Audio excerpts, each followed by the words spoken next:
பையன். ஒரே பையன். சரி. நானும் சொத்து சொகம் காடிக்கார அதிகம். அதிகம் நடக்குது. ஆமா. சரி. நானும் எங்க அப்பா என்ன கூட்டிட்டு பள்ளிக்கூடம் போனோம். உன்னை கூட்டிட்டு 5 வயசுல பள்ளிக்கூடம் சேர்த்த போனோம். பள்ளிக்கூடம் சேர்த்துறதுக்கு. ஆமா.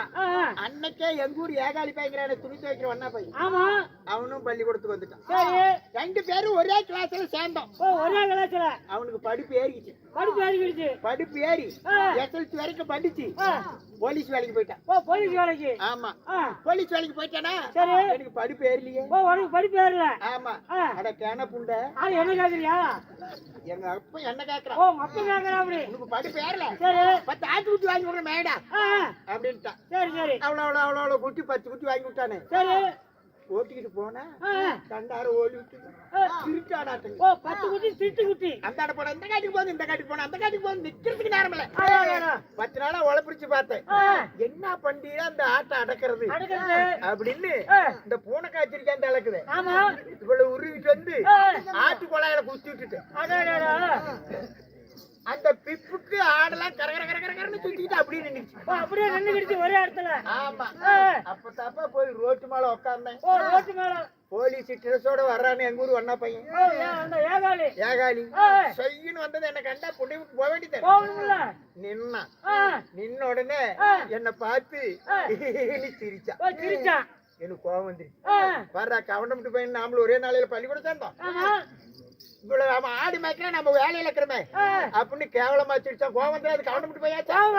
கோவம் வந்தோன்னு டேய் என்ன என்ன பார்த்து சிரிக்கிற வண்ணா வெள்ளையில வச்சு வேட்டியாட்டி வெளியேன்னு பல்ல காட்டுறேன். சாதி கேசி கொடுத்துட்டான். சாதி கேசி நம்ம ஏகாலின்னு சொல்றானே ஒரு கவர்மெண்ட் பையன். ஆமா. நம்மள கீழ் ஜாதி துணி துவைக்கிற வண்ணா பையங்கிறானே அப்படின்னு போய் பிசிஆர்ல போட்டு விட்டான். போலீஸ் ஒரு 10 போலீஸ் வருதுப்பா. வந்து மாரியா கோயிலுக்கு முன்னாள் நின்றுட்டு என் பேரு செவிட்டு முத்து. அரே செவிட்டு முத்து, அரே செவிட்டு முத்து, அரே செவிட்டு முத்து. என்ன கேக்குறாங்க போலீஸ்? நான் பெரிய புளித்தியாட்டு நான் தான் செவிட்டு முத்துன்னு நின்னேன். தப்புன்னு புடிச்சிட்டு போய் சேலம் 15 நாள் ரிமாண்ட் பண்ணிட்டான். ரிமாண்ட் பண்ணி 15வது நாள் கோர்ட்டுக்கு விசாரணை கூட்டிட்டு போறாங்க. நான் இப்படி கூண்டல் நிக்கிறேன். மேல உட்காந்துக்கிட்டு இருக்கிறாரு ஜட்ஜி. என்ன பார்த்து ஜட்ஜி கேக்குறாரு, டே முத்து அவன் ஒரு கீழ் ஜாதி, நீ மேல் ஜாதி, அது கவர்மெண்ட் ஸ்டாப். அவனை பார்த்து நீ அண்ணா பையங்களாமா, இதுக்கு என்னடா தண்டனை கொடுக்கலாம் அப்படின்னு அவர் என்ன கேட்டாரு. நான் சொன்னேன், தர்மதுரைகளே இந்த கேஸ நீங்க பார்த்து சின்னதா பண்ணனாலும் நீங்க தான், பெருசா பண்ணனாலும் நீங்க தான். சரிச்சு கொசவு நாட்டு இருக்குது.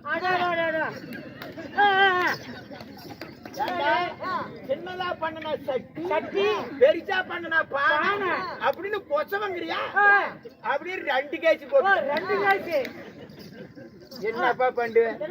அவனை வண்ணா பையன் என்ன கொசவங்கிறியா அப்படின்னு மெட்ராஸ் அனுப்பிவிட்டான். மெட்ராஸ்ல போய் 15 நாள் ஜெயில இருந்துட்டு 15வது நாள் ஹைகோர்ட் கூட்டிட்டு போனாங்க.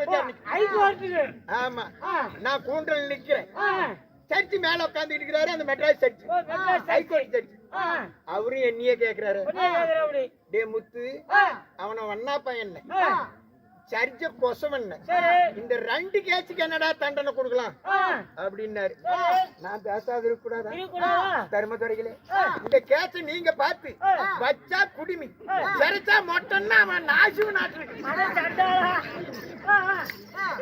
ஏண்டா வச்சா குடிமி சரிச்சா மொட்டை அப்படின்னா என்ன நாசுங்கிறியா அப்படின்னு அவனை வண்ணா பையன் சேலத்தை சரிச்ச கொசவன் என்ன நாசுங்கிறியா அப்படின்னு 3 கேஸுக்கு 3 வருஷம் ஜெயில இருந்துட்டு இன்னைக்குதான் வந்தேன்.